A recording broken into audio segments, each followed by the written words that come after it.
Good evening, everyone. Let's go ahead and get started, and we'll call this meeting to order. It is 6 p.m. on the 22nd. Quick introduction of the folks up here at the table with me. To my right, Superintendent Degner, Directors Pilcher Hayek, Eastham, and Williams. And to my left, Vice President Malone and Directors Clausen and Finch, and Recording Secretary Kim Colvin.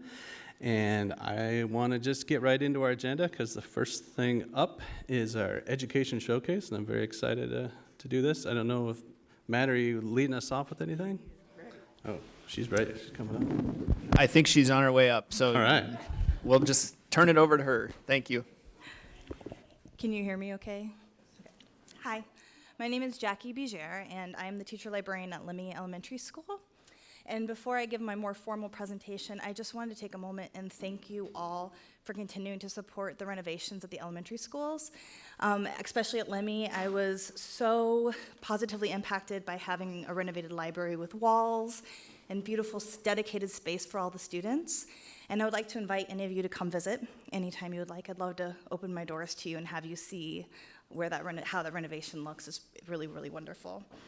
Libraries have a room for every student in every school across the district, and we support, and your support for the quality physical space as well as staffing ensures that every student can find themselves among the books that we house.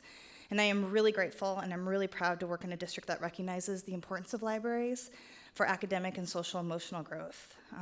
Today I've been asked to speak about a TQ project that 15 of us elementary school librarians have come together to work on. In case you're not familiar with the structures of libraries at the elementary school level, every school has a librarian assigned to them. Not every school has a full-time librarian, but we get to see every student in that whole school. So we see the students for classes on standards of literacy, media research, and digital citizenship, but we also see every student for time to check out books. And this second time, which is very informal and unstructured, is supremely important for every one of our students to discover what kind of reader they are. And when I say this, I do not mean what level of book you are, I mean what kind of reader you are. And what kind of story, what kind of format, what it is that you enjoy reading. And we've seen an impact on the students from COVID when it comes to their stamina and their interest in books. And there are, of course, a myriad of reasons for this that I won't get into, but we saw there was a problem, we recognized the struggle, and we wanted to take some action. So we found this great book called Intervention Retention, a volume-based approach to reading success by Stephanie Harvey. And the 15 of us have gotten together, read this book, and already had one meeting. And the book discusses the virtuous cycle of reading, how as a reader finds a book that interests them, they seek to find more, they read a different book, they read something a little harder, they find a different series, they find another character they love, and you suddenly find yourself in this upward cycle, right, of learning and growing, and your motivation to read increases in this cycle. And so we as librarians are working with our students on helping them learn the vocabulary to talk about what it is they like to read, what type of books they enjoy, what they want to read next, and then we can help them make these matches. So our book study has spurred us each to identify 3 concrete ideas that we took into our libraries, and then we're meeting again in May to discuss how that went, and then do long-term planning for the next school year. Because I see everybody for 7 years, which is a glorious, joyful part of my job. I truly get to know them as readers. I know who is my dinosaur expert. I know who wants the science fiction. I know who wants the mystery books. So it's really fun. My job is personal shopping all the time, and saying, I thought of you when I bought this book is one of the most powerful things I get to do for the students. So specifically at Lemmy, I'm doing 3 specific things. One of them is about materials and how they're presented and what I buy. New library, and I thought very hard about how they were going to be navigating the library space physically. And so how I was organizing the books matters a lot. And so I recognized series books that would entice readers and have highlighted them in baskets that are forward-facing so that they are very drawn to those baskets. As if you have ever been a series reader, you know that when you fall in love with those characters, you just want more. And there's comfort in knowing some of their personality traits and like the formula of a story. I spent some of my budget on buying second copies of really popular books to encourage students to read together. I call those duets, when you read with somebody else. and more, so more kids can enjoy the great titles that they all love. Second concrete thing I'm doing at Limmy is making time for one-on-one and small group discussions with kids that benefit from personalized shopping experience.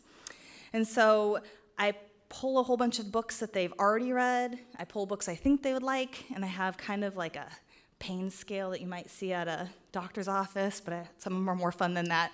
And they tell me, they place them on the scale of how they feel about that book, and then they kind of start to see patterns about themselves as readers, and then it helps them identify what it is that they might like. And then the last thing I'm specifically doing is helping students look forward to make a what to read next list. Because once that book is done, you don't have to be stuck. There's something else to look forward to.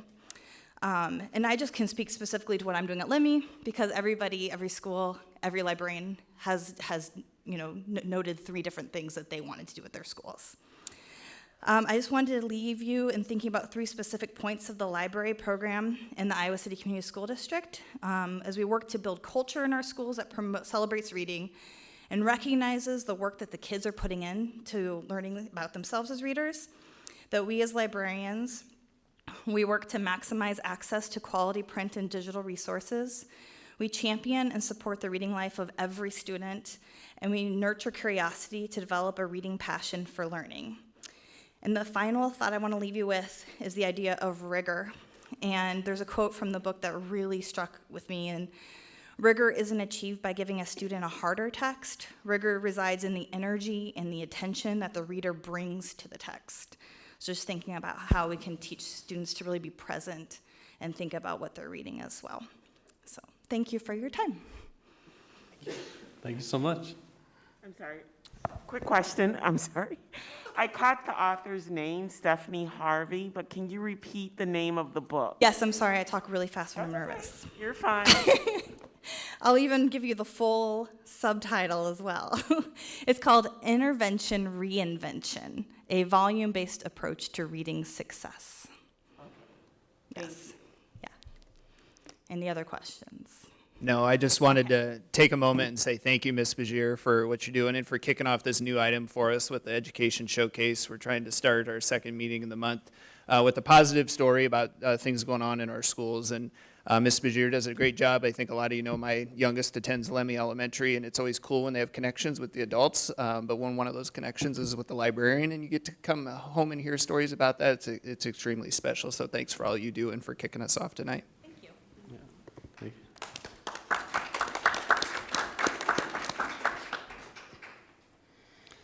All right, our next item on our agenda is our community comment.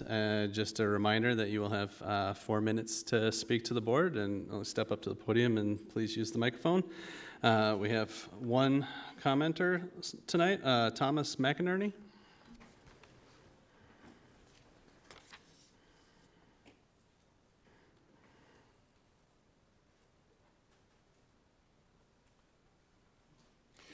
As a member of the community, I recommend the adoption of the following: a resolution regarding the teaching of American history in the Iowa City Community School District. A resolution providing general guidance to the faculty and administrators employed in this school district on the education of our students regarding the history of the United States of America. Whereas the United States of America is the greatest nation in the history of mankind.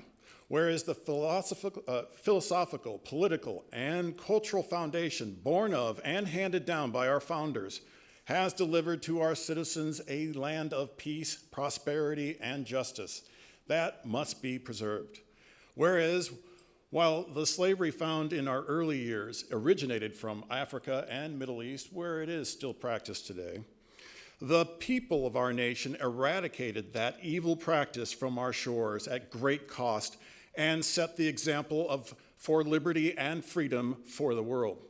Whereas the kindness, generosity, and spirit of the American people has welcomed more immigrants and refugees than all other nations combined, and given them the opportunity to become sons and daughters of the greatest country on earth. Whereas there is no nation that has done more to ensure the peace, freedom, safety, and prosperity of fellow nations around the world. Whereas The mother and father are the first educators and stewards in a child's life and should be respected as such. America's founding fathers referenced Cicero in outlining the family as the seminary of the republic. Habits and morals in the home reflect upon the child in early development, whereas it is acknowledged that the family is to be supported and the counsel sought first in pursuit of the child's education before any other advertisements of institutional education. Whereas the United States Constitution shall be studied thoroughly at all grade levels to outline that the Founding Fathers created the document to limit government, not give its citizens rights. Our inalienable rights come only from the Creator. Whereas our nation's enemies, foreign and especially domestic, seek to poison our young people's minds, to indoctrinate them to express hate for America, its founders, its sacred institutions, and its culture through deceit and lies, perpetuated through mainstream media, corrupt, unelected bureaucrats, partisan hacks, and charlatans posing as educators. Be it resolved that the primary educational mission of the Iowa City Community School District is to instill in our students a pride in the nation that our founders have created and to develop a clear, unbiased understanding of America's glorious history and the promise it holds for untold generations to come. We must instill in our students a love and respect of this nation, its history, institutions, culture, people, and future, and to embrace our great honor to live not just in this nation, but for this nation, to work tirelessly to preserve and protect it, and as our founders did, pledge to its survival our lives, our fortunes, and our sacred honor. Thank you. All right, that's it for community comment. We can move into our next item. It's our agenda approval for tonight, so I would entertain a motion. So moved. Second. All right, Kim? Online voting is open.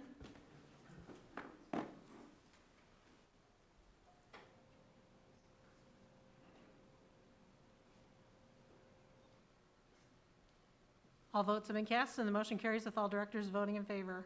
All right, thank you. Next up is our consent agenda. Were there any questions on the bills from anyone that was reviewing them? I did not have any either. All right. Any items directors would like to pull? I would like to pull 2 and 8. All right. Anything else, directors? All right, and entertain a motion minus items 2 and 8. I move approval of the consent agenda minus items 2 and 8. Second? All right, Kim, I think we're ready to vote. Online voting is open.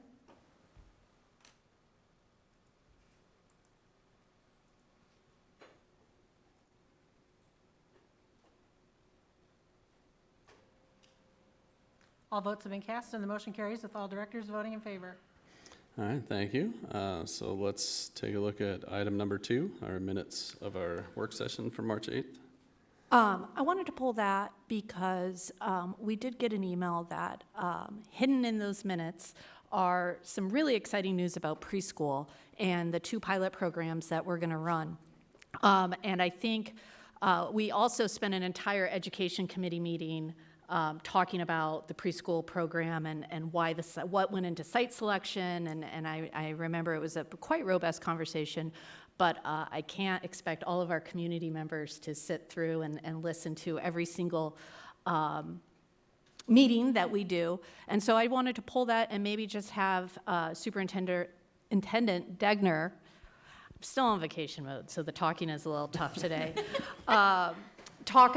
just highlight maybe some of the preschool pilots that we're going to do next year, went into site selection, and really what I think is an exciting opportunity for our community to highlight it for a broader audience. Sure, thanks, Director Williams. So you're right, as we talked in that Education Committee meeting and then at our work sessions where we've talked about Facility Master Plan 2.0, we've talked several times about trying to expand early childhood education opportunities to our students. And really, the crux of that is trying to do that in a full day model, maybe not full day for the actual preschool offering, because we know that funding comes to us for only half the day for the teacher, and so then it's about developing that full-day wrap care. And that, of course, creates a financial challenge for us about how we put that formula together and what we could ask parents to pay and what some parents won't be able to pay and how we put that together for the district. And so as we're trying to pilot a couple sites, we needed to be smart about the sites we chose. And as we roll out a pilot formula, that would make sense to be able to eventually expand to all 21 of our elementary sites. And so that's why we picked a couple schools that are low SES schools. When we look at Wickham and Shimmick, those are what you would find embedded in the minutes when we look at those. That gives us an opportunity to, what we've said, pilot a couple programs that then hopefully we can bring to expansion format next year. And the worst thing we'd want to do is start in a site and not be able to have the funds and then have to close a program in the middle of the year and put that on a bunch of families. And so we're trying to be cautious and careful about where we begin that, but with the goal that this is something we do want to grow throughout the district. So we're excited about the potential and about the opportunity to try to provide more offerings. We know we've kind of saturated the market for the program we offer about who can access a half-day model program and who can do that. That doesn't work for a lot of families.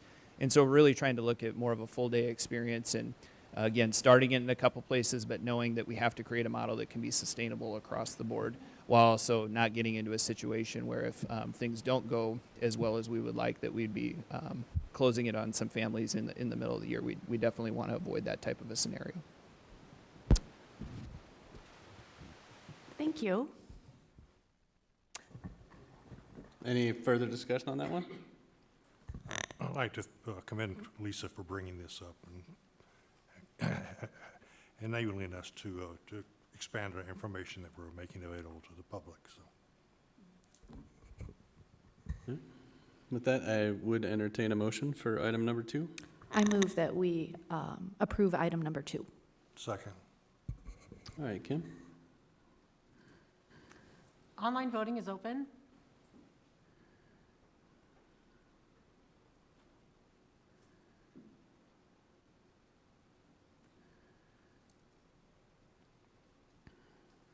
All votes have been cast, and the motion carries with all directors voting in favor. All right, and then item number 8, our shared concurrent programs with Kirkwood. Lisa? Thanks. So along the lines of pushing out more information to the public, I really wanted to highlight this. I'm not even sure if we've talked about this at a work session or an education committee meeting, but buried in these programs in Exhibit B are some really new and exciting programs that I am so proud that we have gotten stood up. What it is we are moving and offering for our students the opportunity to obtain their CDA licensure, which is a Child Development Associate degree. We have worked really hard with some of our community partners over the past year. One of them has agreed to teach some of the classes at Kirkwood. And what the CDA is, it's the licensure for early childhood education. I think that we've all seen in the news a lot of information about the shortages in early child care workers. And I am so proud of the school district that I really think this is something positive and a step that we're taking to help address that issue.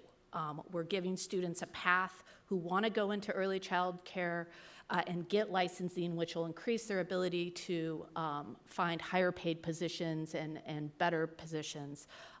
And Superintendent Degner and the administrative team have been, Nick proud too, I know Nick, you've worked on it a lot, have been outstanding getting this new program stood up so that our students can take advantage of it. So I wanted to highlight it and just, it's an example of some work that I'm really proud of that the admin team is doing that I think is flying under the radar a little bit. And that's it. Not flying under the radar anymore. No. So thank you for that. Again, I'd entertain a motion for item 8. So I would move to approve item 8. Is there a second? Second. All right, Kim? Online voting is open.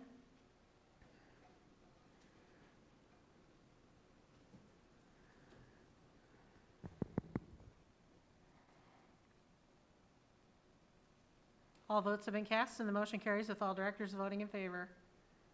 All right, that takes us to our public hearings. We have one on Southeast Junior High kitchen. Now is the time and place for the public hearing on the proposed plans and specifications for the Southeast Junior High Kitchen Equipment Project. The Board of Directors set the date for this public hearing on March 8th, 2022. Notice of public hearing was published in the Iowa City Press Citizen on March 9th, 2022.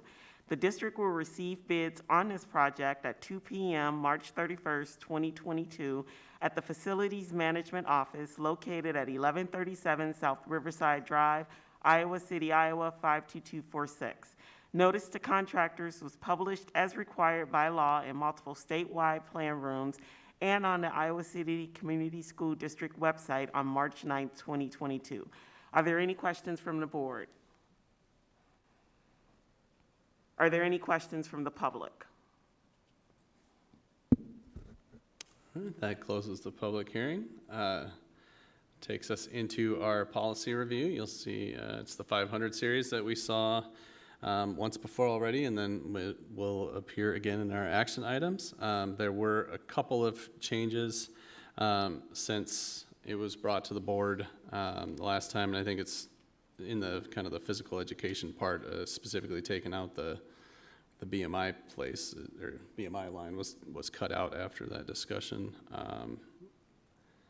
And then there's some minor changes in the next section as well. So the rest of the changes were there the last time. So I don't know if there's questions from board members on the most recent changes or anything else that they wanted to bring up on the 500s.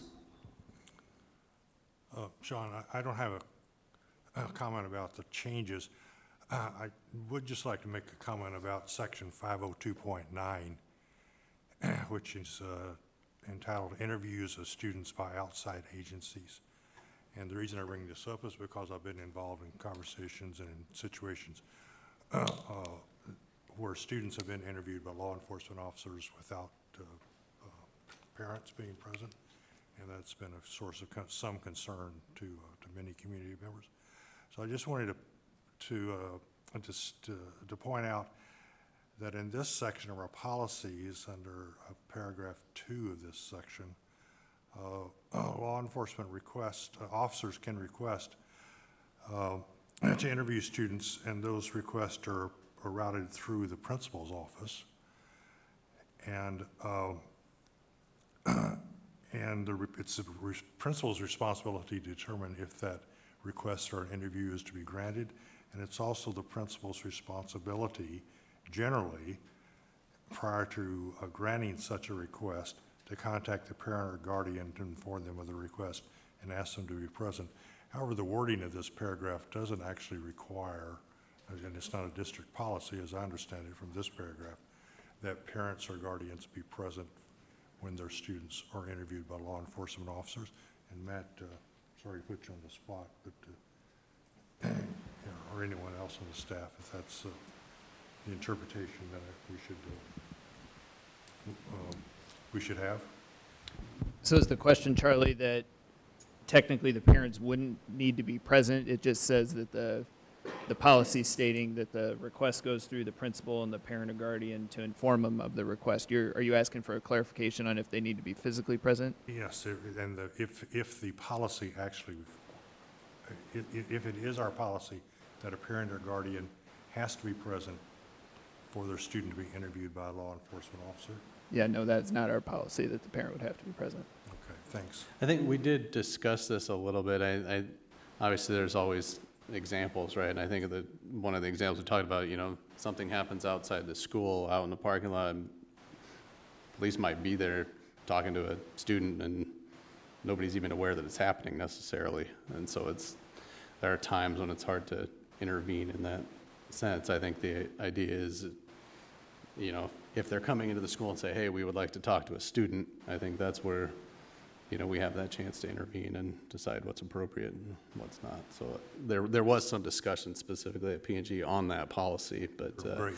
it's soft, right? Because it has to allow for.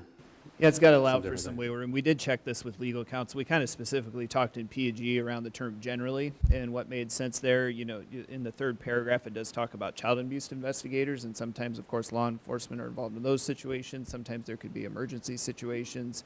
where law enforcement would need to interview students. Of course, our general practice is that if given an option by law enforcement, we're not going to allow them to talk to our students without notification to the parents. That's not always an option given. And so even as our policy states sometimes about the request goes through the principal's office, that request could even be a loose word, right? And so, I mean, they're still law enforcement. Yes, it's our school building and our access to students, but that is something we work collaboratively with them on. I think in most situations, those situations are handled delicately, but I'm sure, like you said, there's been some examples where that hasn't been handled to the parents' satisfaction in that sense. But we did check with legal counsel, and they were really kind of focused on us keeping that word generally to, I guess, allow for those other situations that could occur.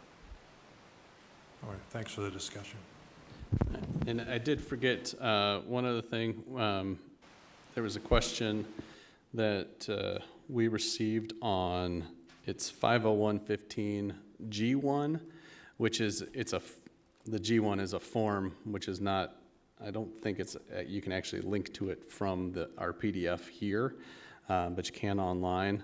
And it's on the transfer policy of when the transfer can be revoked. And there was a section that said for attendance issues or behavior issues, and wanted to make sure that policy matched practice.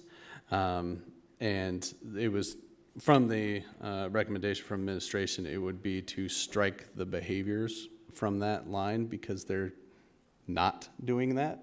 I don't know if you have any more context to that, Matt, but I wanted to bring it up so when we get to the point where we're taking action, we reflect that on that one piece, but you can't actually, I don't think you can see it. I don't think it's not a hyperlink to the form on our PDF, but it's one line in that form. And it would just take off the behaviors. They cover it right? Yeah, you did. We've revoked transfers due to attendance, but not for behavior concerns. Part of the thinking there is obviously if a distance is an issue with the student attending school, then that may be a legitimate reason to revoke a transfer. There's a lot of additional steps we take before revoking the transfer, but we don't feel good about the practice of passing behavior concerns or challenges around with the student, that those concerns could follow the student. Of course, at any point, a parent could request that the transfer end and that they want to go back to their home school because they feel like that might be a better culture or more supportive environment at that point. But we would not revoke a transfer based on a behavior concern. We haven't had that practice during Amy or I's tenure here, and so that was just a practice, I think, that, or a piece of language that's just been carried forward that we haven't used. Any other thoughts on this as we're reviewing it? Figure we can get the conversation out now, so when we get to the action item, we can do that one pretty quick. So, any other thoughts on the 500 series? All right. You know, just Go ahead. one last, I mean, obviously there's, you know, we've had a lot of discussion over these years about behavior, discipline, specifically seclusion and restraint, and it looks like, right, there's also been just major statewide discussion about that, from going from really no guidance at all to pretty detailed guidance, and that's in here. Also, just to kind of point out that, you know, there's lots of things we are doing that aren't in our policies, right? Things that we're trying out. We're trying restorative practices, cultural competency. I think it's hard to define that, from my thinking, in a really broad policy, especially as not everybody is doing that. Not everybody's ready to do that. Not everybody's trained to do that. So, you know, as we've had discussion before, this is a really broad umbrella, and there, I think there's a lot of vagary in here, because in my experience, you just can't predict every single situation, and nuances come up and things happen that you come up with a policy for, and then all of a sudden it doesn't fit, and maybe you're not able to do the thing that is the safest in the moment.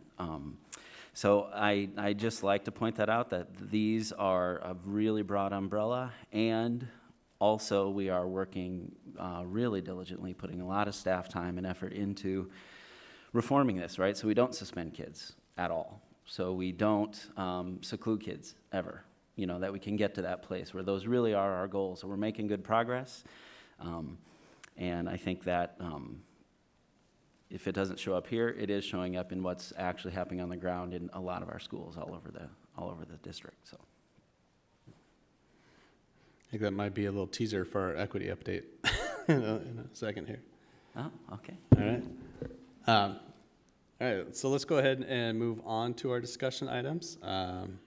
First up is our health and safety update. Matt, you kick us off. Yeah, and I think we could be super brief with this item tonight, President Eystone. So the county's moved into the low transmission category, which is good news. And if you looked at our COVID dashboard, you know the case counts or numbers are very low there. I do think we continue to monitor this, and as people learn more about the COVID reporting out structure there with the CDC dashboard, I think we continue to develop some questions too about how, again, dynamic that will really be and how quick those changes come, and can we be positioned well to be successful if things start to slide backwards, that we can act quick enough. So I think that's some of the internal conversations we're having as a team, knowing things are in the right direction right now, but should they move back the other direction, how can we be ready to inform you guys of some recommendations or next steps, or again, work with our internal community about how that would look. So we're continuing those conversations. The other thing I would say, we've had a couple questions different times from community commenter about hybrid meetings, which was kind of something that was born out of our COVID meetings when we were all on Zoom and doing that. We are working to try to put that into our second facility master plan and the expense for that. There was already going to be an upgrade to the boardroom. It's a little bit more complicated than just looking that we have computers and we have microphones, and it seems like the video should be easy. A lot of it's to do with the sound quality that happens in the boardroom, and that if we all had speakers and we all had computers and we're trying to do those online, that doesn't work very well. And so Adam could give you a much more well-informed response about why that doesn't work or the details behind that, but that's kind of the crux of the problem that we're trying to work through with that. But I did want people to know that that is a step we're taking to try to rectify as well, so that may be a good opportunity for the district in the future. Timeline-wise, I don't have a great picture for you on that yet, but Adam's team is working to see with Chase there where we can get that put in. But otherwise, health and safety protocol-wise, we already kind of made that big shift to the category when it shifted to medium, and so we're in that low-medium standpoint now, and hoping we can continue there through the end of the school year. So any questions, I'd be happy to answer them. I take it the court case that we're involved with in federal court is still where it was at our last meeting, so. Yeah, it's still pending, Charlie. There's some information I've forwarded on to you guys at different points, just kind of no status update, if you will, or minimal status updates. And so we really don't have much more information to share with the public on that one. There's no decision that's been given to us or guidance that way. With things being low now, of course, the urgency around that maybe is a little bit different than it was at one point in time, but we're continuing to monitor that with Joe and legal counsel, and would sure update you if we had anything. Okay, thanks. I would just say that I think that schools have handled this transitioning back and forth to and from masks. I don't think it's purely anecdotal. I have a lot of kids in different schools and different teacher and administrator friends, and I'm hearing that everyone's been open to it. No one's giving people a hard time for choosing to wear a mask or not wear a mask. I mean, I'm sure there are exceptions, but I feel that the district culture has been pretty good about this, and hopefully it stays that way. I mean, you can look up here at this table, this is really the first time where there's a handful of us not wearing it. I'd tell you it was a choice. I was debating on, as I was coming here tonight, whether to wear one. I think the fact that we did move from medium to low was a big thing for me. I do have the concern of, post-spring break spike, seeing the rise in numbers in Europe with a new variant, and they're expecting it to show up here at some point. I'm still very hesitant to feel like we're out of the woods, but I feel like we're in a good place now. But I think it's up to us to stay diligent and pay attention to what's going on, and be flexible as things move, for sure.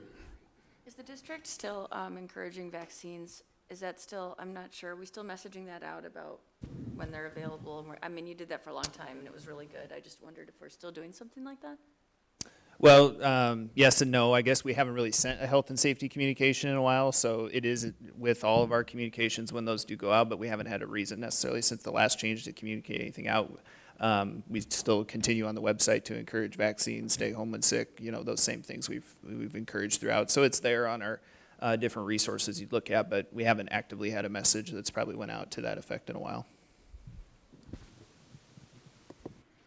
Any other questions, directors? All right, let's go ahead and move on to our equity update. All right, and Amy's going to kick us off with this one this evening. So good evening, everyone. Kristen's going to load up the presentation here and run it, as several of us are going to be sharing information with you tonight. You can go on to the next slide, Kristen. During tonight's presentation, we'll be providing an overview of district behavior data. Some of this you have seen before, as we've included the annual progress report. It's linked in there. But with some of the conversation recently being particular to elementary data, we decided to pull out the elementary data from the APR. We typically don't share it elementary, secondary, it's all in there K-12, but we've pulled that out so you could have a deeper look and understanding about what's happening particularly at the elementary level. We will also provide you with a look at our data, K-12 data, in relation to 20 of our peers. And so we refer to these school districts as the Urban Education Network. They're some of the larger districts in the state. We'll also provide you with references to previous presentations that we've given to the board over the last year. And really at the end, spend some time talking about what we promised as next steps in the way of that PBIS and Rethinking School Discipline work group last year. Those next steps were embedded in that larger work group product we called the SEBH and Rethinking School Discipline document. So really we'll wind up with hearing from the Learning Supports Department, Student Services Department, as well as Diversity and Cultural Responsiveness. You're going to hear from Kate next, and then again later, Kate and I, and Laura Daly and Laura Gray. And with that, I'll send it over to Kate. Okay, well, good evening.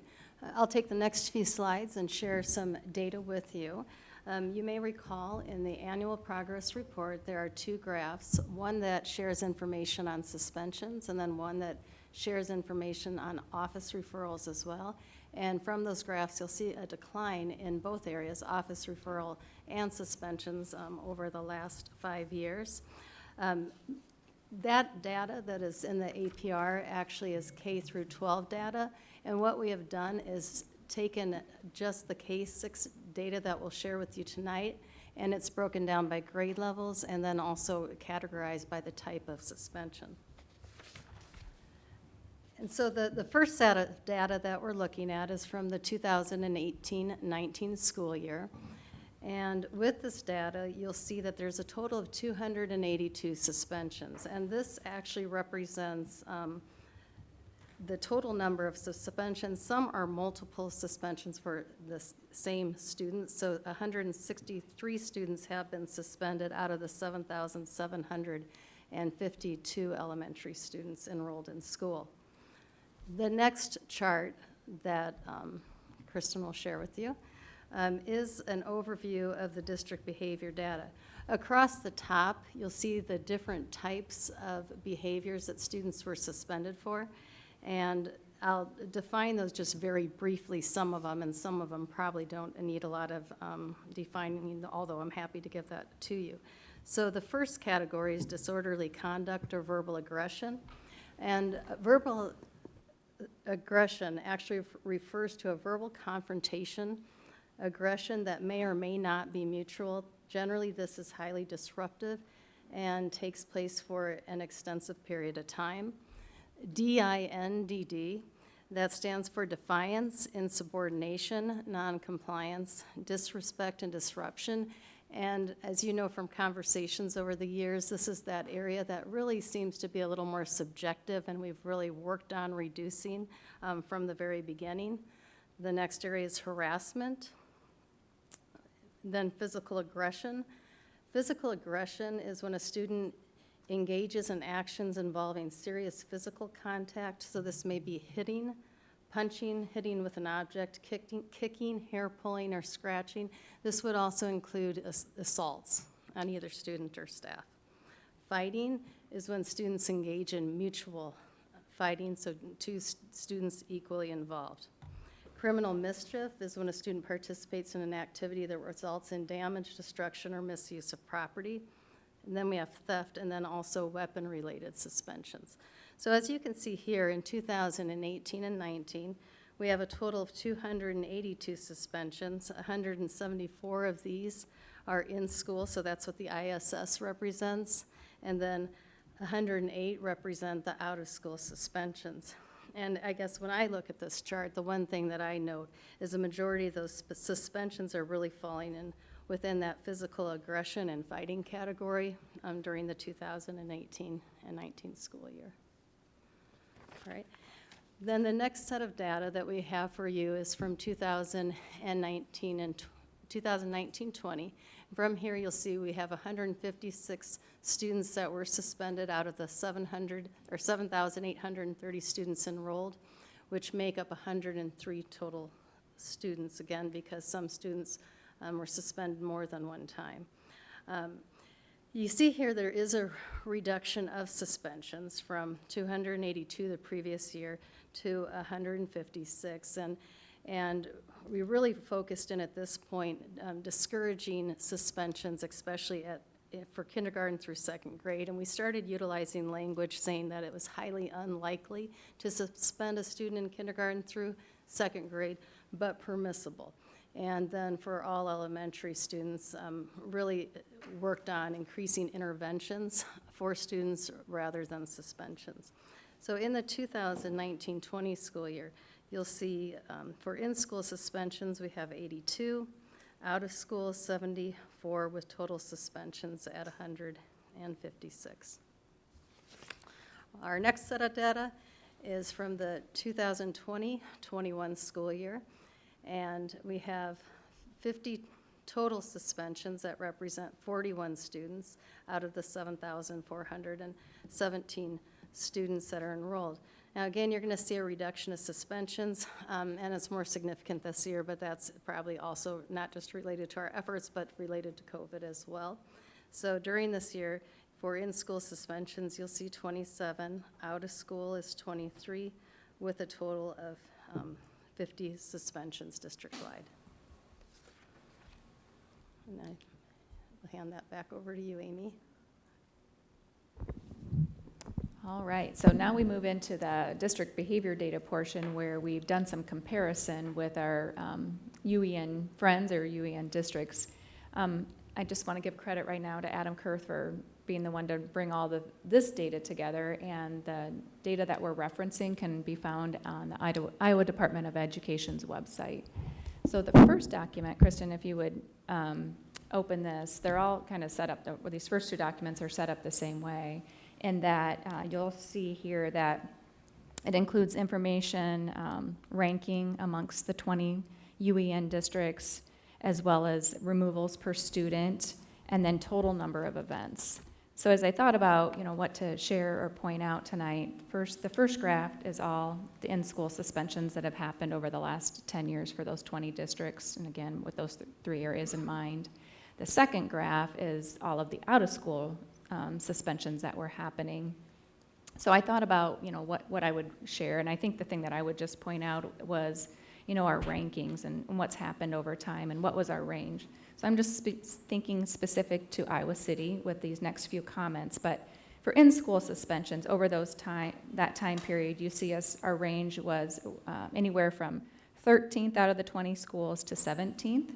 And I really just would encourage us to kind of highlight back to, well, where were we at during that 18-19 school year, since that seems like the last typical year that we would have been drawing data from. The 1920 school year, we would have been in school through March, and then of course last year we had anywhere from 35 to 40% of our students online. So when I looked at that, I'm kind of thinking about what's happening up until that 18-19 school year, and by and large, I would say that I typically am seeing some dips, right around the 14, 15, 15, 16 school year in the four graphs that are going to be displayed here, and then you start to see an uptick. But if you look at that, then, that 18-19 school year, we were 17th for in-school suspensions, and we were 18th in our ranking for out-of-school suspensions. The out-of-school, we've, had a range of 14 to 19 in those rankings. Kristen, would you click on that next graph then, or that next document? Nope. Thank you. So this document also has two graphs displayed, and the first one's called total removals, and then the last one is just the combined amount of in-school and out-of-school suspensions. And again, set up the same way with the rankings, with the number removals per students, and then the total number of events. And in that first graph, total removals per students, that would include in-school suspensions, out-of-school suspensions, expulsions, and then any student placements. So when students are suspended longer than a 10-day period, but not expelled, and we provide different educational programming for them, that would be considered an educational placement. So that is kind of that fourth category in there. And then, of course, you all understand what in-school and out-of-school combined would mean in that graph. So as I looked through the ranges for that total, we've ranged anywhere from 16th to 19th, and then during that 18-19 school year, again, about 17th. For the graph that has combined in-school and out-of-school suspensions, the range there is similar to what we see over there in the total, 16 to 20, with the 18-19 school year being 17th there.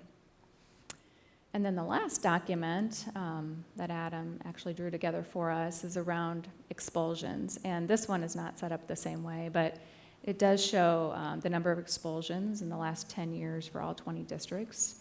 And you'll see that in Iowa City, we've made a commitment to keeping our kids in school. And that doesn't mean that they've all stayed in school in the same school, right? We may have had to do some unique things and provide some different educational programming, just what I was referencing there with different student placements, but we've made that commitment that you can see there. So I think that's a big piece of what we wanted to share tonight. We're proud of the work that we've been doing. Like I shared, I think you do see somewhat of an uptick since around that 15-16 school year, and that hasn't happened by chance. I would say that there's been a lot of hard work done with 4 departments in particular, and I would just give a huge kudos to Kate's department, Student Services, to Laura's department, Learning Supports, to Laura's Gray's department with Equity, as well as Lisa Glenn's department with Special Education. Those 4 departments are really laser-like focused on improving, the climate and culture in our buildings, social emotional behavioral opportunities for our students, and really focusing on the preventative side of the house. And that's why we decided to draw our work all together last year when we brought the PBIS and Rethinking School Discipline work group together. By no means does that mean that we feel like we've arrived. Much like Lisa Glenn said last summer when we were talking about seclusion and restraint, until we're at 0, we don't feel like we've arrived. And that's truly where we're at with all of this data, right? But the fact is, some of our students are hurting, and that is evidenced by behaviors that come out at school. And we're doing our best to work at it from a variety of aspects to decrease the amount of office referrals, suspensions, of course, expulsions, and seclusion and restraint. And I think the data is showing that we're making headway. Again, we haven't arrived, but we're feeling good about progress that we are making. With that, I will have Kate talk next, just in reference to, we had some questions around, well, what are those behavior events that, by law or by Iowa code, we have to suspend for. So she's going to speak to this. So the board policies that give us some guidance regarding student discipline are located in the 500 series. And 503.1 on student conduct actually is one that dictates that a student who assaults a staff member must be suspended. This is also explicitly stated in Iowa code. We also have board policy 502.6 on weapons.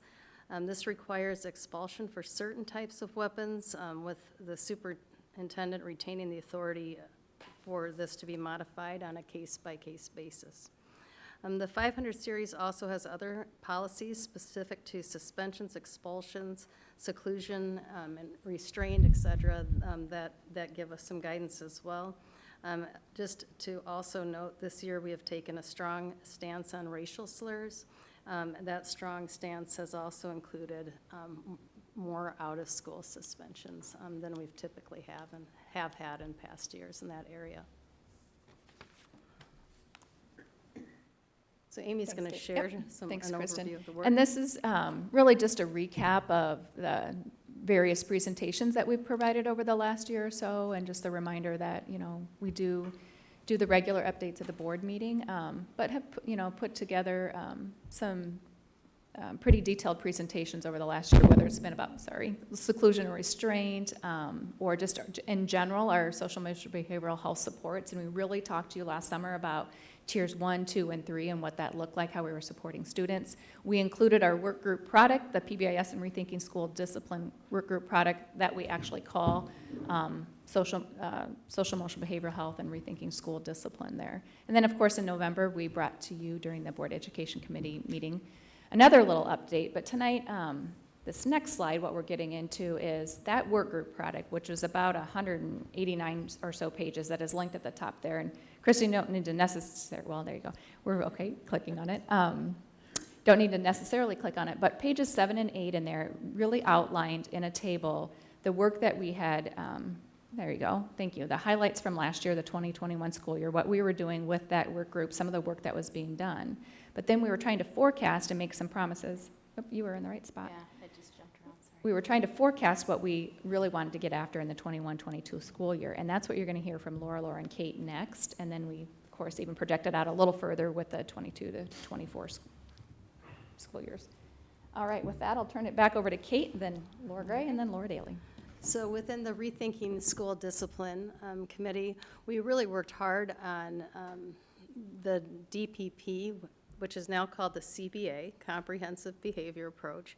And within that, spent some time really identifying the different types of behaviors that could occur within our schools and the levels within that. So we have minor behaviors and we have major behaviors that can occur that we expect our teachers to handle in the classroom and help to define those. We also have major behaviors that traditionally would have fallen in that level 3 of the DPP. So then we have kind of those more egregious behaviors or behaviors that could be suspendable are in category 3, 2, and 1. Within that category 3, we spent quite a bit of time on that and reworded that to instruct administrators that it's really best practice to utilize restorative practices, educational components, and interventions in that category 3 that you don't necessarily need to suspend students. You have the authority to do so up to a certain point of days, but it's not required. Before it said like a 0.5 suspension up to 2 or 3 days, and now we wanted to clearly show that that's not a requirement by the district. We also made sure to include restorative practices, educational components, and interventions within all levels of those behaviors that are defined from minor up into level 1 types of behaviors. Some other work that we have going on from here until the end of the school year is that administrators will be meeting with representatives from the police department and really looking at when do police need to be informed of the types of behaviors that are occurring in the school. And we did quite a bit of work on that with the Georgetown group 7 years ago. And that work was designed to really intercept that pipeline to prison, because as a community, we looked at, how are kids going into the juvenile justice system, and we identified really that was from student discipline incidents in our schools. And so in order to intercept that, we knew that we had to define behaviors, and then also when do police need to be involved and when do they simply not need to be involved. But we want to look at that again. And just to give you an example, with our threat assessment, our care assessment practices, If we had a threat that occurred within our buildings, or if a student said, they were going to cause major harm to the school, that is something we had to go to law enforcement for. We just didn't have any guidance on what we could do.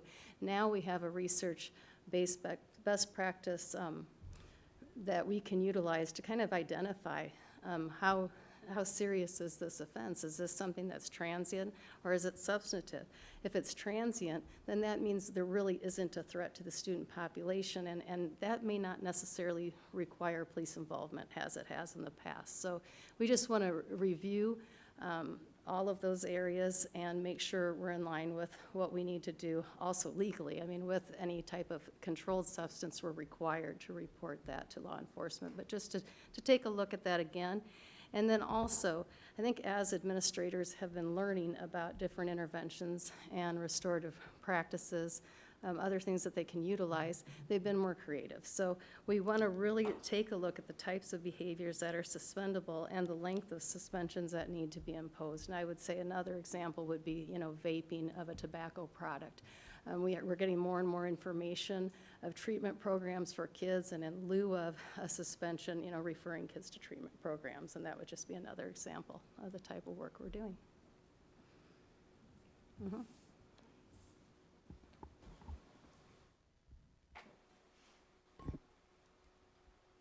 And in terms of restorative justice, hi everyone. We're going to continue with the 10 schools that we started to roll out RJ with. Most of them are starting with staff. Some of them are going in with students, but the expectation is that we continue with them next year. So we're still in that first phase of the 10. And then our RJ ambassadors are just at the point where they're going to start to do some professional learning for the entire district coming up really soon. We still are getting requests all the time to go out to do staff to staff, staff to student, student to student circles, and we will continue to do that. Thank you. Good evening, everyone. I am providing the final few pieces of the update. Kristen's done a great job over there kind of trying to find where we are in that document while we are talking. So most of it actually has to do with our learning supports department. And so if you scroll back to the top, it just will kind of start us over with some of the talking points. But a lot of the action steps from that PBIS and Rethinking Discipline work group were kind of resided within our learning supports department, focusing on overall social emotional behavioral health, social emotional learning, and the integration of culturally responsive classroom practices through that PBIS framework. And so I've talked quite a bit already about what we have done to roll out some professional development sessions around culturally responsive teaching within the PBIS effective classroom practices. So I don't think I need to really go into that necessarily tonight, but that's mentioned in many of the updates on that right-hand side about what we're continuing to do. We're not done with that yet, so we'll continue to provide that all-district PD a couple more times this year, actually. And then some of the other highlights in terms of the work that we're continuing to do as those action steps that were identified were consistently integrating and implementing social-emotional learning curriculum embedded within elementary morning meetings and secondary homeroom and advisory times. And so we're continuing to work on consistent integration with that and providing support and direction and guidance. That didn't just start this year, but those were some things that we were really refocusing and revisiting yet. There's different ways that you can integrate and explicitly teach social emotional learning, and so it needs to be a variety of different ways, not just explicitly through independent lessons. That's important, but also we want to make sure that it's integrated throughout different components of the day. So morning meetings, for example, and advisory time are a great way to focus on that and to provide some quick tips and lessons for teachers and work with our building staff with that. A few of the other areas, again, are mentioned, are kind of repetitive in terms of just it is embedded within the district PD that we're providing, but one of the key points is that we're really promoting and trying to provide clear and simple information, but really powerful about evidence-based practices. That's a key thing. We don't have time to not be implementing evidence-based practices. And so that's why we've been really intentional about the content and what we're rolling out in that PD. And to hopefully take a little off of our wonderful teachers' plates to be able to identify, here's a few high leverage, effective evidence-based practices. So that's been a big part of the PD, and we continue to implement that in our work as well. And then a couple other highlights are that we are continuing to work and just about to finalize the, Kate referenced the Iowa Department of Education. They lay out the behavior definitions that we then create district examples from. And so that's been a process, ongoing process this year, but we're getting very close to being able to have that finalized and finished. And once we get that done, another important process is to create consistent, what we call in-on-out criteria. And what that means is that rather than each school having their own criteria to determine what would qualify a student to be considered for a social emotional behavioral health intervention, whether it be check and check out or a social academic instructional group, a SAGE group, what are the indicators that we would use to prompt consideration if a student needs that additional layer of instruction and support. So right now, every building has their own way of doing that, their own in, on, out criteria. So I kind of explained the in, and then on means how you progress monitor and you know if what you're doing is working. And then the out part of that is when you fade that support. And so that's what the in, on, out means. So that's one thing that we'll be working on yet this spring, and we'll use a similar process where we collect all of the building's current criteria, synthesize that, and then we'll develop a district-wide criteria for that. The other couple components, as I'm wrapping up today, are just emphasizing the importance of continuing to use our screening data that from the universal screener. Just today, Nick and members of my team were working with the secondary principals and had a really powerful, great meeting where they were sharing a lot of takeaways with what they're gleaning from that information and things that they can do, and already kind of setting goals for how they can continue to use that as a convergence of data just for their overall school improvement and planning. So that's been one thing that we have been working hard to implement this year and use in practical and relevant ways. And then the last thing I'll say is that we are working through the curriculum review process this year. That we already had on the schedule for our social emotional learning curriculum. So we are implementing that process, and one potential probable outcome is to see if we can identify a high school SEL curriculum that could be used at all of our high schools, because we already have one at the elementary and junior high, or perhaps change that one as well. We'll see what the outcome of that is. So that is a big part of the process as well. So those are some updates, and I guess let us know if you have any questions. Yeah, that concludes our presentation. I have a question. So one of the hard parts of being on a board and listening to all this information is you all have thought so much about it and clearly have an intentional approach, a sophisticated approach to all this information, and it is hard as a board to know which question to ask when you have 1,000. But I think I can narrow it down to a question I might have emailed you about. So you describe, we looked at the overview of district behavior data. If you look at 2019, 2020, I think it's slide 7. And it talks about physical aggression, and there are numbers there. And it's apparent to me that your work is paying off and that this district has really made a concerted effort to avoid in-school and out-of-school suspensions. Let me preface my question with that. It is clear to me that you have done that. I just think about, you also say the goal is 0. And that's great, because nirvana is great. But I'm a little worried about giving a message to the community that if it's not zero, it's because someone's making a mistake, that it was entirely avoidable. And I'm thinking, for example, about, because I've represented a lot of kids with IEPs and 504s, and there's some really tough situations. And I think if you haven't seen or been a part of, a second grade classroom, I think it can surprise people how much, depending on the circumstances, behaviors can escalate, and they can endanger students and a teacher. And I just want to make sure that people who listen to the meeting and people who weigh in on this aren't assuming that because there is an incident, that requires a student to be suspended, that doesn't mean, again, there was a failure. So I was wondering, and I emailed you about this and just said maybe we would talk about it.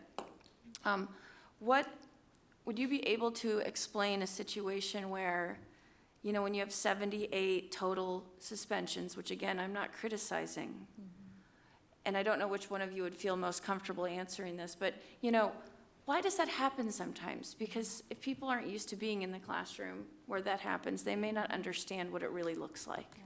No, I appreciate the question, and we were prepared for it. So what we did was we took 1 year's worth of data and are going to draw some themes together. So we're going to be careful so that this information isn't identifiable, and we've got some real specific information we could share, but we wouldn't want to do that unless we were in closed session because, so we're not going to share the year that we looked at. We're not going to share anything besides some major themes, and Kate's done that work, so I'll let her talk about that.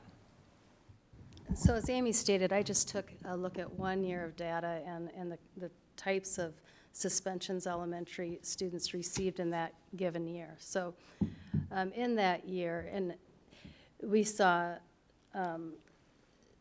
13 students suspended for 6 fights that were rather disruptive, and the number 13 is uneven because there were 3 students involved in one particular fight that year. Then in that same year, we had 14 incidents of physical aggression, and as I reviewed those, 12 of the physical aggression incidents were assaults on staff members, and that's the area that we talked about required by law that we suspend for. And several of those actually did result in some injury to staff, whether it be bruising or pain, or like a red spot on their skin. We have also then assault and physical aggression. So we had 12 of those assaults on students. So that means when we talk about fighting and that's a mutual fight, assault is one student that's not fighting but is just assaulted. And again, with those, we see some injury of those students as well. Also saw arson, so setting an item on fire in the bathroom. Weapons-related incidents too, and one that had a look-alike weapon that they threatened other students with, that students that thought it was a real weapon. We also had in that year a knife that was brought to school but not displayed, so just in possession. We had threats that were made that to cause significant harm, to kill staff members, our students, involving weapons, and they were direct threats towards those students and staff members. And then we had about 5 incidents of harassment, and those were incidences that were founded by the district, and then continued harassment occurred against those particular students, and so additional action of suspension was taken. Overall, as I looked at there were a handful that I wondered about. I would need more context or information from the principals to know, should that have been a suspendable incident or not? I don't know. I would need more information. But in general, the suspensions that were imposed seemed to be imposed for pretty significant behaviors that occurred. And the other thing that I noted as I looked through those suspensions is they tended to be for elementary students for a day or less. And so what that indicates to me is that incident occurred maybe at 10 o'clock or sometime during the day. parents were informed, and the student went home for the remainder of the day. So they tend to be for, a short duration of time as well. So that's just an overview of a year of data. I don't know, can we do better? I'm sure. Can we do better? Absolutely. But that's just a quick and dirty overview. Yeah, and just to be clear, my question isn't about whether you could do better. It's thinking about the tiny little baby sweetheart who's in 2nd grade, who is, for whatever reason, and there could be a million, has lost control and is not able to be helped on the spot. And if we had a 1-to-1 ratio, if we had all the resources we needed, not even 1-to-1, but a better ratio, because we had more meaningful resources, I think we could do better, but that's not realistic. So did you want to say something? Sorry, yeah. I can't see you very well. I'm so. glad you brought that up. It's hard to listen to just hard data about the actions that our students have done and been suspended over without talking about the adverse childhood experiences, right? So it's this piece around there's a why behind that it's instead of saying, why did you do that? What happened to you? What's the reason? What's the rationale? None of our students want to be miscreants or want to be out of our community. You know what I'm saying? They don't want to be ostracized. They want to be in the community. They don't know how to express themselves. That's where we come in. We have to figure out a way to help with some replacement behaviors when they're triggered, and that's some of the work that we've been trying to do with the SEL from Laura Daly's department, and and with our restorative justice, so on and so forth, that it's bigger than just this student did this egregious thing, we're suspending them. It's so much bigger than that, and that's just where we need to go. So it's this piece around, okay, the numbers are the numbers, but behind some of those behaviors is pain and longing for connection and trauma that we just need to tend to that. So just wanted to say that. I just want to jump in real quick because the one thing that I wrote down as we were looking at the decrease in numbers, I just wrote down, is it a change in behavior, a change in how we react to the behavior? And in my head, it has to be two-pronged, right? It has to be both. And I appreciate the comments that were just made because that's going after, how do we help kids in the moment, right? And how do we just reduce that behavior? But I also appreciate the work that's done on how we react to it, right? Streamlining it and making it less subjective, I think is a big deal. So I appreciate that because that was the one thing I wrote down, and you're addressing it with your comments already. So I appreciate that. Yeah, one comment I'll make is, suspensions are reactive. Right? And so a part of this work, a big part of this work, is what we're doing on the front end, proactively to change culture. And obviously we have disproportionality, so some of that is changing culture around the way we look at race, right? And the way our folks who are implementing this and dealing with behaviors view that through that lens, because clearly, right, our data show that's disproportionality. Kids who are struggling extra, right, with some disabilities or some other things that come out behaviorally, also we're getting better at that, right? We're getting better on the front end of identifying that, monitoring it, and then coming up with ways like the RJ approach. And we've got a really, really long way to go to make that transformation. We've made a lot of big steps, really significant things. And we still just, it's very baked into our system to be reactive and to be punitive, right? That is what we've inherited. The fact that the state requires us to suspend kids for certain things. Because here's one thing we know. The only thing suspension might do is, that could be positive, maybe you provide a cooling off period, right? For somebody who's still threatening or still going to engage in that high level behavior. I'm going to come back tomorrow, I'm going to do the same thing. Maybe sometimes kids need a cooling off. Other than that, it doesn't really do anything, right? You just move the behavior somewhere else, and now you're not dealing with it. And so it's that punitive model just doesn't work very often, right? Especially if you have kids dealing with adverse childhood experiences or a home that doesn't have the capability. And often, not always, often kids who exhibit the most extreme behaviors, also that's a family that's struggling, right? A family that's struggling with resources that might not be able to provide the kind of structure, that we need. And that's the thing, we're public school. So we don't say no to any kid. We don't expel any kid. One of the only districts in the state that doesn't expel any kids, including kids who are going to exhibit, communicate through some pretty intense behavior sometimes. And so to me, I think, the focus, it's and both. That we've got to have some tools in place to deal with the current situation, and we have to keep pushing, especially on that front end, because I think that's where we're going to get the most.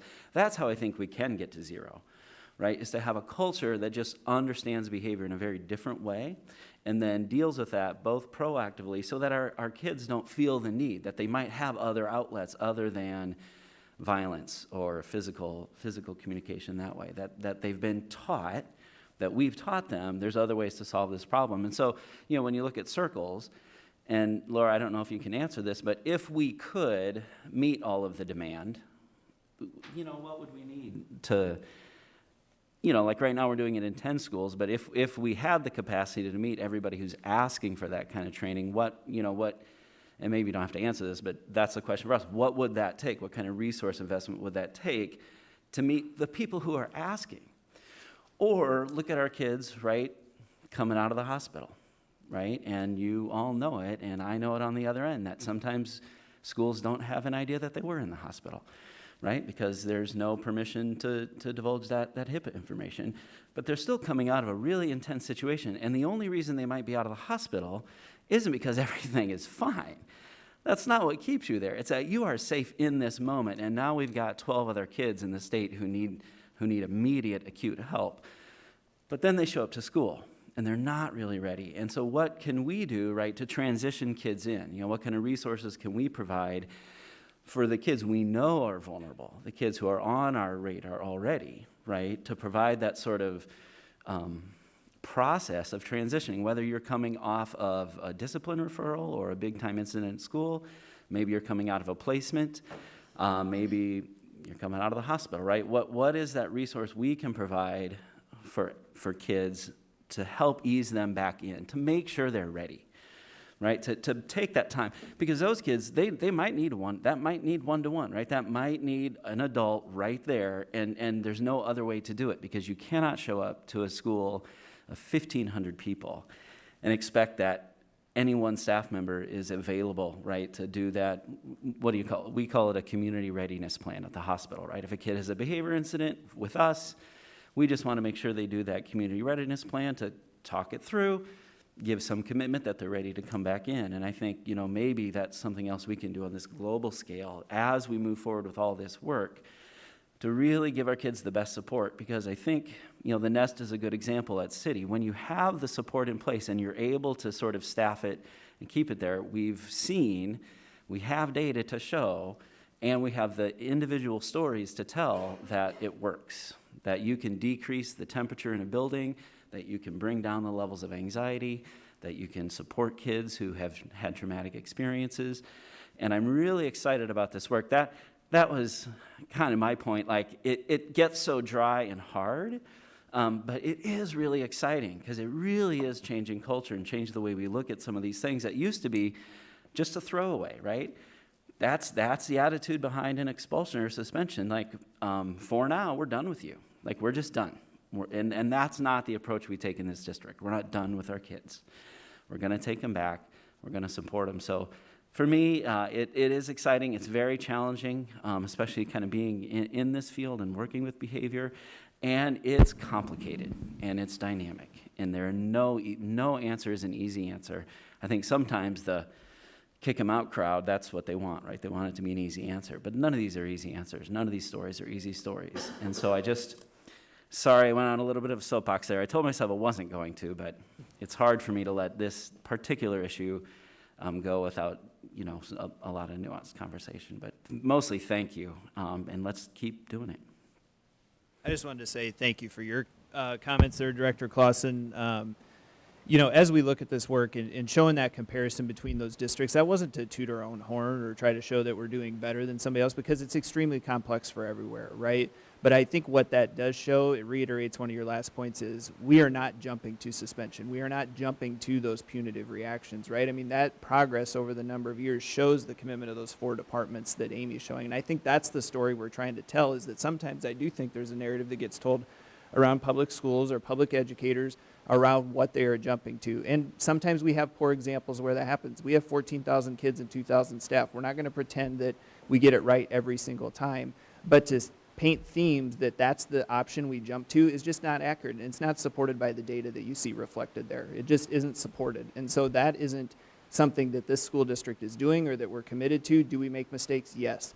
But that's not the standard approach. That's not the approach that's advised by our team or what we would like to see happening. And so I think you see good movement that way, but I'm also not going to sugarcoat it to you that you're going to see as good a data next year. This has been a hard year for our educators. And if you've talked to our folks, as I know a lot of you guys are, because I see you shaking your heads right away, our teachers and administrators, we're not going to be able to bring you data that looks like that next year, right? This has been a renormalizing or readjusting to our norms and mores, of our school communities, and that's been up and down this year. It hasn't been as easy to go. And so there's been some more of those traditional steps that had to be taken, but nobody's jumping to that as the first reaction. That's not the system response. Again, we're going to acknowledge mistakes and try to correct mistakes where they happen. But I think that's where, if we're serious about supporting public schools and our public educators, we have to lift each other up and assume some better intentions and around the things we're trying to take place. Like Laura said, as she was talking about, it's hard to hear those bad examples from our kids, and none of our folks want to be in that situation. But we know the choices we have. We can try to be as proactive as much as possible, but sometimes we do have to have a reactionary consequence. And I just want to piggyback on something Superintendent Degner said. First, thank you, Amy, Laura, Kate, and the rest of the team for presenting the data and the hard work that each of you and your teams have put behind this. I took part in some of that imaging work that we've done, so I know how dedicated you have been to looking at our suspension issues, especially how it affects some students more than others. I want to highlight that we have to keep in mind that we have put in the work and we continue to put in the work. So when we're looking at the numbers next year, and when we see an increase, because I live with a teacher, I know how hard and difficult this year has been on everyone, especially our kids. And sometimes when kids are feeling big things, they're not quite sure how to express that in any other way than maybe lashing out. And so it's important that we continue to talk about the why with our kids and trying to dive into that. So as we transition to a more normal school year in the next, hopefully next year and the year after that, that we continue to put in that work to reduce our numbers, because I don't want people to feel as though we're doing something wrong if our numbers go up next year when we're looking at it, because if you're not in the classroom, you really do not know what some of our students are going through that sometimes have nothing to do with the classroom. They're feeling a lot of things, and it's hard for them to deal with that. And as a public school, we're expected to provide every single need, but at the same time, hands off, because we're not their parents. So it's kind of difficult to walk that tightrope, but I do believe that we're doing the best that we can, and we're using the resources that we have. One of the questions that I had, and I was very pleased to see that the number of total suspensions, meaning one student being suspended multiple times, is also decreasing. And I didn't know if there was specific interventions that's done immediately when a student is suspended to try and help correct those behaviors, or what else, if anybody felt comfortable enough to talk about some of that, because I think that's important, because we're keeping those kids in the classroom where it's needed. And so that's a number that I really hope that even if our total suspension numbers go up, that number doesn't go up too drastically, so we're not impacting a child's educational journey, and maybe talking with them right away with some of the difficulties that they're having.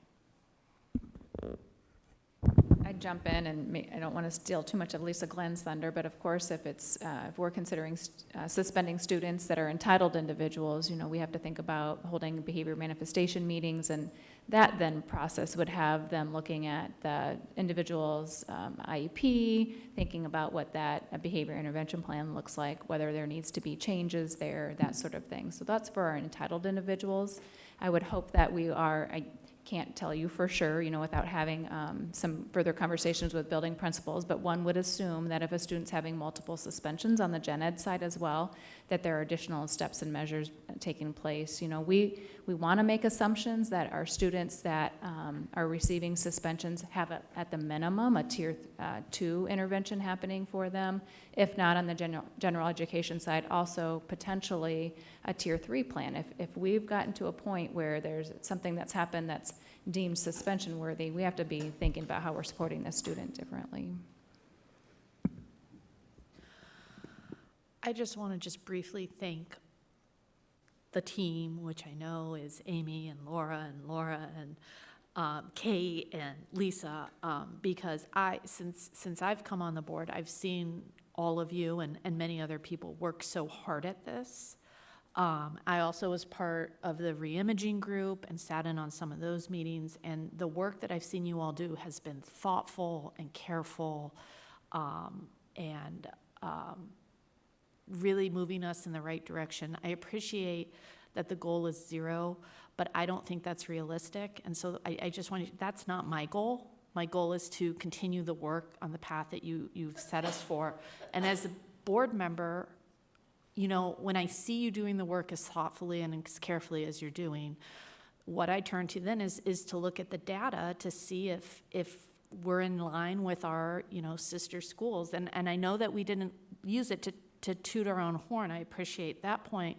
But that data shows that there's only one other UEN school that has lower rates than we do, and that's Linn-Mar, and that we're above our peers in Ames and Cedar Falls, which I think are comparable districts. They're college towns that have large student sizes but are fairly smaller communities. And I just got to say, I don't see anything in that data that leads me to believe that we're not going on the right path. Because that data is to me, very reassuring that we're doing it right. It's not going to be perfect. We're going to make mistakes. It's going to be messy. But I'll also say this, what struck me is I do a lot of victim-based work on my day job. And so when Kate gives us a snapshot that 8 suspensions are for harassment, that means we have 8 victims who are students in our school and deserve an opportunity to be going somewhere where they're safe and protected and not being harassed at school. And so that kind of leads into my first point. The goal is 0, and I appreciate that, but we also have to make sure that we're keeping victims safe and that we're taking appropriate issues. We had, the weapon incident that you described, Kate, where somebody took a look-alike weapon and pointed it at another student in school. How terrifying of an experience might that have been? And we have to think about our victims and making sure that we're being thoughtful about our punishments, but it may require out-of-school suspensions sometimes, or in-school suspensions. And that's when I go back and look at the data and say, are we an outlier? And we are, because we are doing one of the best jobs at this in the state. And I don't want that to get lost, because this has been such a topic of conversation for the last several years, and I just want to say good job. Thank you so much. You're getting it right, and I hope we keep up the good work. I just want to quickly reflect upon how far we've come in the past 5 years. And 5 years ago, I don't think most people in the district had heard the term restorative justice. 5 years ago, we had not revised the DPP. We didn't have a care assessment team. I think our entire philosophy has really changed to where most of us in this district understand that when a student is struggling, rather than showing them the door, we give them the supports they need in order to succeed. And so I want to commend everybody on that, and just remind people that change is not linear, and it is okay. Sometimes you take 2 steps forward and then 1 step back, and that's okay.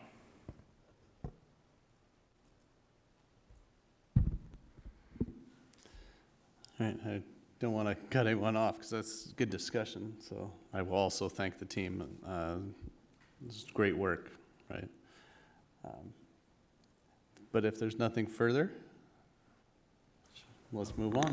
I really appreciate us having these these reports and this discussions. Absolutely. And there will be more. All right, let's go ahead and move into our action items. Again, the first one up is our 500 series, and if there is more discussion, we can have it, but as a reminder, if you would like to make a motion, I would just try and edit it to reflect that 501.15G1 will have the behaviors portion removed, and that's what we would be approving. So is there any further discussion on these? All right, I would entertain that motion then. How about I move that the 500 series is, that we pass the 500 series as presented. Does that work? Or do I have to say what is the number? 501.15G will have the language referencing behavior removed.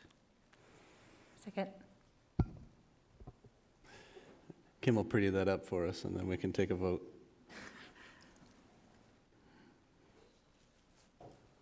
Online voting is open.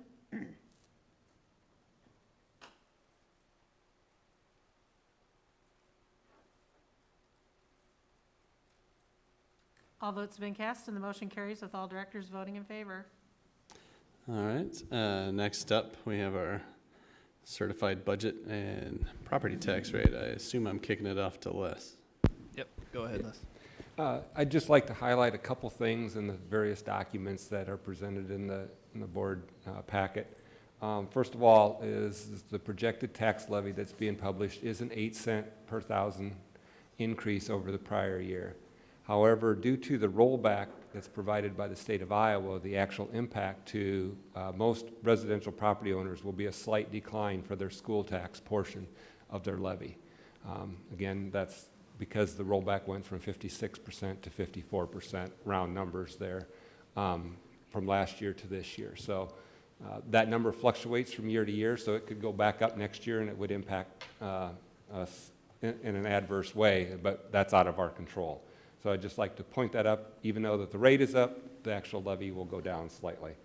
Now, our commercial taxpayers are not as fortunate. Their rollback stayed the same at 90%, and so with that levy rate going up, their taxes will go up slightly. Our multi-residential, which there's a lot of in this community, will actually, their rollback went down a little bit, so they will also have a decline. So, and Les, could you just outline real quickly what the additional property tax levy will fund? What we'll use it for?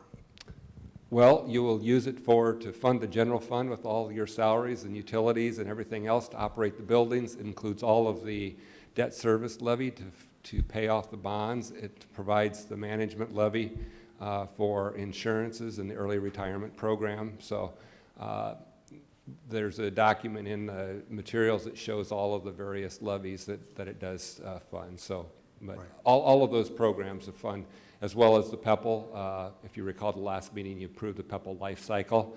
That's all property tax dollars that fund those life cycle projects that go through the district and support our facilities as well. So we're putting that additional funding to good use. So. Very good use. Okay, thank you. The public hearing will be on April 12th, and that's when you'll actually approve the certified budget. Just a reminder that the certified budget is more of a statutory compliance process. It does not set the line item budget or any specific salaries or any, allocations to any programs or projects. It's that statutory level to go through. I did have in the document that it would be published in the paper on March 30th. I actually moved that up to this Thursday, so if you're reading the Press Citizen carefully, you'll see our proposed budget document in there, and the reason why it was moved up is it has to be published within a 10 to 20 day window of the actual certification date, and if I waited till the 30th, I was pushing the back end of that in case the paper messed it up. And there's been situations in other districts in the state where a newspaper has published the prior year document or a wrong year document. You have to start the whole process over when that happens. So I wanted to avoid that, so I did move it up for the chance, if by chance that did happen. The other document would be the last document that was attached, was the budget summary, and there's a comparison, and some people get caught up on the far right-hand column where it compares the change over the 2 years or the 3 years presented. So you have an actual from fiscal 21, you have a projected fiscal 22, the year we're in, and then the proposed fiscal 23. So you'll see that the actual taxes change over that 2-year span of only 1.1% that the district's collecting. A lot of that has to do with the state picking up their portion, as well as the federal resources that are involved with ESSER have upped our budget as well over those 2-year periods. So while it's nice to see that flat, it's not totally something that I've done to control. It's the way the formula works. And so, but that is a number that people often will latch on to, especially if the state changes the way they fund schools. The instructional and support portion of that has went up by percentages larger than that, 3 and 5% if I remember correctly, or 3 and 6% here. Most of that has to do with the expenditures related to ESSER-funded programs that are all in that instructional and student support. And so in 2021, we didn't have hardly any ESSER expenditures, and now in 22 and 23, we'll have significant expenditures funded by those ESSER funds, and so that's why you'll see some of the increases in there. It's unfortunately, I can't say it's a large increase to teacher salaries in the instruction perspective. It's the way those programs are being added. In the non-instructional, you'll see that has went up 12%. If you look at, from a dollar perspective, it's a pretty big jump from 21 to 23. That has to do with the nutrition services program in fiscal year 21.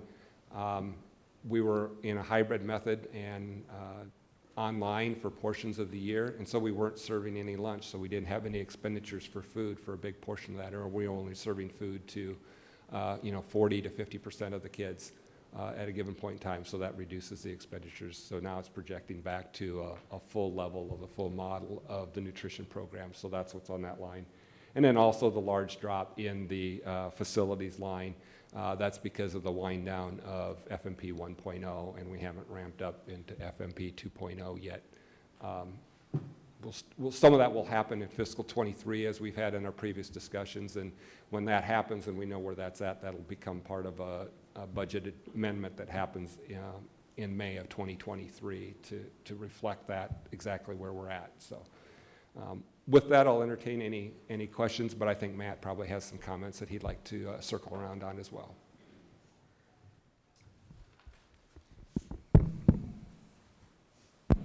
I don't really have a whole lot to add. The one thing I just continue to point out for our awareness there, slide 6 of Les's first document shows allowable growth history. You can see only once basically in the last 10 years have we received anything above 3%. You have a 4% year in the 2014-15, and you see the state cost per pupil go up, but we know as inflationary rates continue and what we continue to get for annual percentage increases from the state, that challenge is going to get more difficult to us.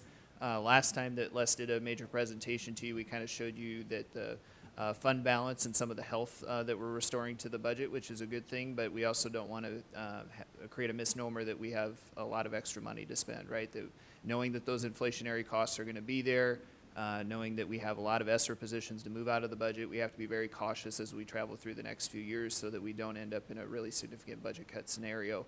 after a period of time where we've overspent our resources. So thanks to Les and his team for preparing the presentation tonight, but I just think that's an interesting thing for us to note, that even though we've had some influx of one-time monies, we can't get sloppy with that, right? We have to stay tight with what we're doing and stay committed to our principles that way.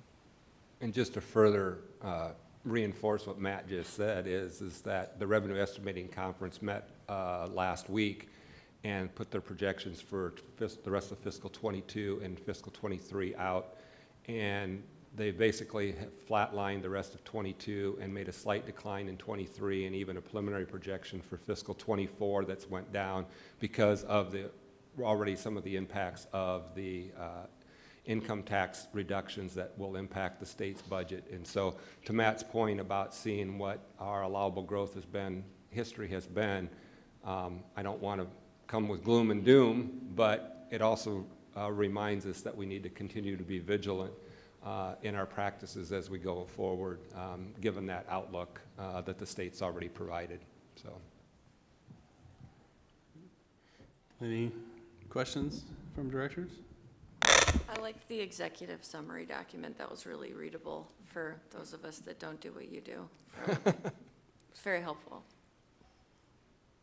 Yeah, that's all. I would just agree. I really appreciate always the work. I think it goes, it's not the flashiest work out there, but it's really, really important. That's a big part of our job, is being a good steward of taxpayer dollars, and I appreciate your expertise. It really helps us do that. I can really know I can depend on it and trust it, and yeah, things like the executive summary help also me understand what's going on with all these charts.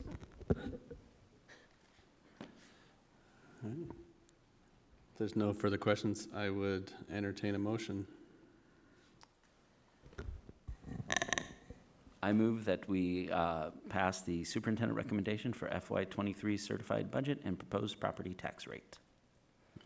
Second. All right, Kim, I think we're ready to vote.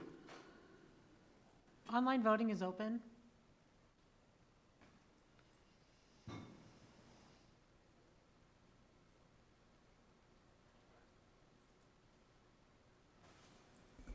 All votes have been cast, and the motion carries with all directors voting in favor. All right, we have one more action item. This is our resolution in opposition to House File 2416. I know it came up prior, but things in Des Moines moved faster than our ability to get resolutions on to our calendar, so we had to kind of kick it a little bit to make sure that the language was appropriate, and we can discuss our feelings on it. I think we were fairly clear at our last meeting of where we all stand on this, so I'll just throw it out there for directors if they want to make comments now. I'd just like to note that we received email messages from students in the district. They're very much in support of this action. Any other comments? I think the resolution speaks for itself. All right, then I would entertain a motion. I'll move to approve the opposition resolution. Second. Any further comments? All right, Kim? Online voting is open.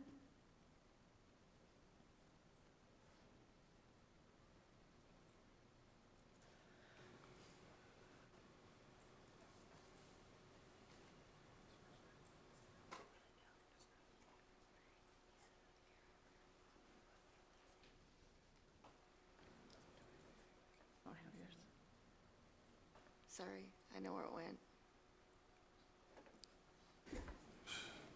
All votes have been cast, and the motion carries with all directors voting in favor. All right, thank you. That takes us nicely into our legislative update. I don't know if you had anything to pass along, Matt, from... Yeah, there was a few items sent to us from the UEN that just are probably of special note. There's still some funding talk around House File 2315, talks about supplemental funding to help schools with inflationary costs. I don't really have a good idea about if that'll move forward, but of course, as an advocacy action, if any kind of funding that's out there that would be supportive to us, that would be a potential one to make some positive contacts around. There's a transparency provision in House File 2499 which would really be burdensome to educators about, and costly to us in some way, because we'd probably have to have a software system to do it about posting lesson plans, and it just wouldn't lead to good teaching, because I think our teaching would become less dynamic and more static if we had to post exactly what was going to occur in classrooms on a daily basis. And if you spent time in classrooms, you just know that's not realistic for the ebbs and flows of what happens. And so I think there's some potential there to get worked out with some compromise that makes some sense for the realistic nature of what schools do and what the concerns from some legislators are. And so that would be one to pay some special attention to around that transparency provision around student materials and information on library books. The voucher conversation, is still one that we're paying a lot of attention to, and sits with the Appropriations Committee now, and is something that we'll need to monitor going forward and continue to support public dollars for public schools, not for private schools. And so that is one of special attention that continues to hit our inbox and cause concern to public educators. And I think the number on that one is House Study Bill 672, if you're trying to track that. So those would be a few of the highlights. Of course, there's a lot of other things going through there. It was the end of the second funnel week last week. There's some pieces on mandatory reports and investigations and misconduct.